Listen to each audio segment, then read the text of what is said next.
What happens when a god of creation fights a master of destruction? Today we find out as we pit Naruto's god of shinobi, Hagoromo Otsutsuki, against Bleach's ultimate soul reaper, Captain Genryusai Yamamoto. This is a clash between two of anime's most legendary masters, the Sage of Six Paths who founded ninjutsu itself, and the Captain Commander of the Goatee 13, a warrior with 1,000 years of experience and the apocalyptic power to match. We are breaking down their powers, their greatest feats, and simulating a battle to see who truly comes out on top. Now, first off, we have the father of all ninja, Hagoromo Otsutsuki, the Sage of Six Paths. He's less a man and more a living myth who achieved godhood. After sealing his tyrannical mother, Kaguya, Hagoromo became the first Jinchuriki of the Ten Tails and dedicated his life to spreading his teachings. His arsenal is divine.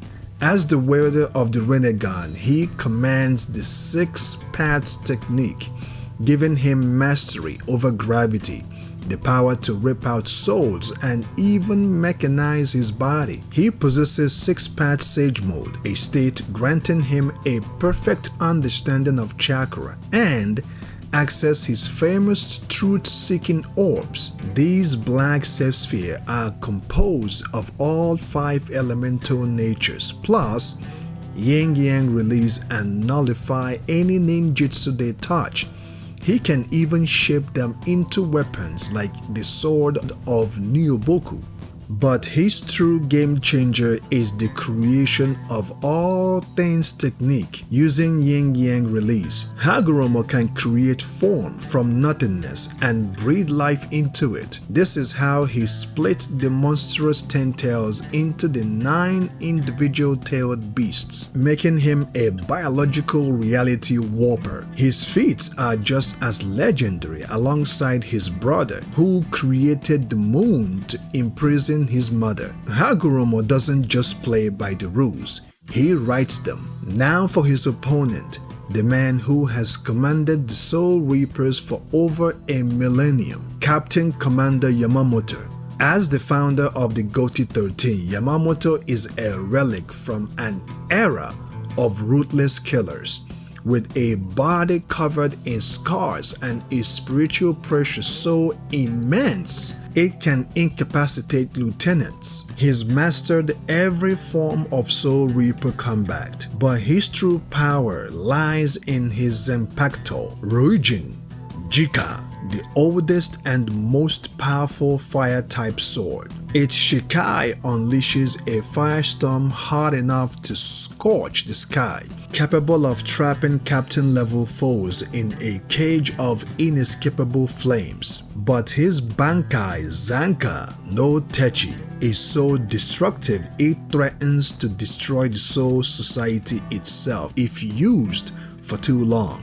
The moment it's activated, all flames condense into the blade's edge, unlocking 4 devastating abilities. East, the blade doesn't burn, it erases anything it touches from existence. West, Yamamoto cloaks himself in an aura of heat, reaching 15 million degrees Celsius, the temperature of the sun's core, making him untouchable. South, he can reanimate the ashes of everyone his flames have ever killed, raising an army of the dead. North, a final ultimate slash that burns its target completely out of existence. For over 1,000 years, no Soul Reaper stronger than Yamamoto has been born. That fact alone speaks volume. So, how do they actually stack up? For raw destructive power, it is a fascinating matchup. Yamamoto's bankai wields the temperature of the sun's core and existence eraser, but Hagoromo operates on a different scale entirely, having created the moon with a sealing jutsu. This feat alone puts his power on a celestial level. In speed, Yamamoto is blindly fast, able to blaze other captain, Hagoromo's physical speed is less defined, but his spiritual form can traverse dimension even after death. The deciding factor, however, comes down to durability and hacks. Yamamoto is incredibly tough, but he has no known defense against complete erasure. Hagoromo, on the other hand, has the creation of all things and, more importantly, reality rewriting abilities like Izanagi. Here, the battle becomes a clash of absolute concepts. Yamamoto's absolute destruction versus Hagoromo's absolute creation. Before we get to the verdict, I want to hear from you. Who do you think takes it? Can anything survive a 15 million degree blade? Or does the god of ninjutsu have too many reality-bending tricks? Drop your vote in the comments. The stage is set on a desolate plain. The two legends face off. Yamamoto moves first, a burst of flash step cracking the earth. Hagoromo's Renegon tracks him easily, and a single hand gesture sends Yamamoto flying back with an invisible shockwave of Shinra Tensei. Realizing this requires more, Yamamoto unleashes his Shikai. All things of this world turn to ash. Ryujin Jika, a tsunami of fire engulfs the landscape. But as the inferno subsides, the sage stands unscratched, protected by his truth-seeking orbs which have nullified the flames. Yamamoto's eyes narrow. He knows Shikai is not enough. The spiritual pressure across the dimension vanishes, sucked inward. Bankai Zanka no Tachi. The air goes dry. Yamamoto activates Zanka no Tachi. West. His body now glowing with the intensity of the sun. He moves in, not to cut, but simply to get close. The 15 million degree aura begins to evaporize one of Hagoromo's protective orbs. Seeing an opening, Yamamoto unleashes Zanka no Tachi. North. The final, erasing slash. It connects and Hagoromo's upper body is obliterated. Silence for a moment.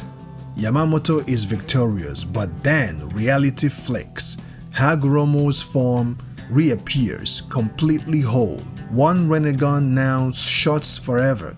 He used Izanagi, rewriting his own death into an illusion at the cost of his eyes. Yamamoto is frozen in shock. He erased a man only for that man to rewrite the event itself. Having seen the full extent of Yamamoto's power, Hagoromo raises his hands. The ground grounds as mountains of rock are torn from the planet, pulled into an unstoppable gravitational vortex. It's Chibaku Tensei. Yamamoto tries to slash his way free, but the sheer scale is overwhelming. He is sealed within the core of a newly formed moon, a prison of rock, the god of destruction imprisoned by the god of creation. The winner is Hagoromo Otsutsuki.